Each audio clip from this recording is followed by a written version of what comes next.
waxaa la mida ciidaha kan new year baa la mida sanadka cusub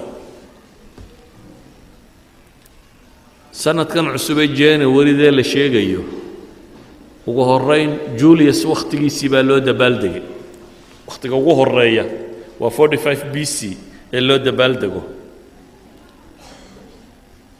waqtiyadii dhexe looma dabaaldegi jirin waqti dambe dib loo soo celiyay kalendarkani waa kalendar Roman ah kalendar Roman ah Romanisku waa wathaniyiintii hore Juliusna waa boqorkoodii waa ninka bishan July la yiraahdo isku magacaabay boqorkii isaga ka dambeeyay Augustus bisha August la yiraahdo isku magacaabay bilaha kala qaybo ka midina waa ilaahiye magacyadood March waa ilaah dagaalka ilaahul harbi bay March yiraahdaan waa ilaahiye magacyadood qaybaha dambana waa tiro September October November December Seb waa bishii toddobaad Oct waa bishii sideedaad Nov waa bishii sagaalaad Des waa inaga decimal iyo waxa sheegnaa waa bishii tobnaad oo hadda maxaa 12 ka dhigay maxay soo weydaariyay boqoradan bay soo weydaariyay Julius baa 760 maalmood xagga hore kaga daray oo January February ku soo darsaday kadib Gregory Pope-kii la oran jiray ayaa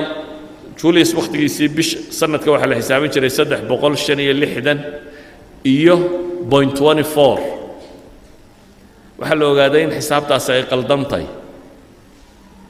qaladkaasi wuxuu keenayaa sanadkiiba dhowr minute 12 minute inay soo baxaan oo equinox-ka marka la xisaabiyo solar system-ka inuu qaldan yahay saadaradeed ay waxay yiraahdeen hadda waxay xisaabiyaan ay yahay 365 iyo 0.25 1500 iyo 280 markii la marayay ayuun baaba 10 maalmood hore loo soo guuray bishu iyadoo afarun baa la yiri may saaka waa 14 October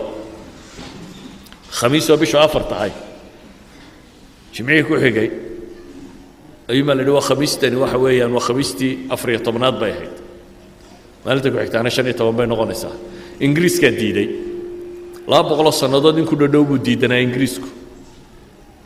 1752 meelahaasi ayuu isna iska aqbalay marka isaga waqtigiiba uu ku sii kordhayo 12 maalmood buu isagu guuray meelahaasi ala kulli xaal waxa ay gaala walaaqday hore iyo dib u guurtay sanamadeedii waxeeda u baxsatay maxaa dawladda dabaaldegaysa adiga kaaga xidhan maxaa ciid ka dhigay haba yaraatee ciidahaasi wax ay shariicada islaamiga meel kaga leeyihiin ma jiro su'aasha isweydiinta le markaa waxay tahay waxaan oo dhan fikradda ka dambaysa ilaahay wuxuu quraanka inagu leeyahay al-yawma akmaltu lakum diinakum wa atmamtu alaykum ni'mati wa raditu lakum al-islam diina wardiinta wardiin dhamaystiray baa ilaahayna leeyahay muslimiinta dibta qabsatay waxa weeyaan multicultural society markay la noolaadeen bulsho noocyad tira badan isugu jirto diimo badan haysta may kala garanin waxay qaadan lahaayeen iyo waxay ka tagi lahaayeen ee wax walba way iska qaateen sida ogeeda ayuha al-hibba gaalays jeclaysiintan iyo gaala ku dayashada tani diinta kuma banaana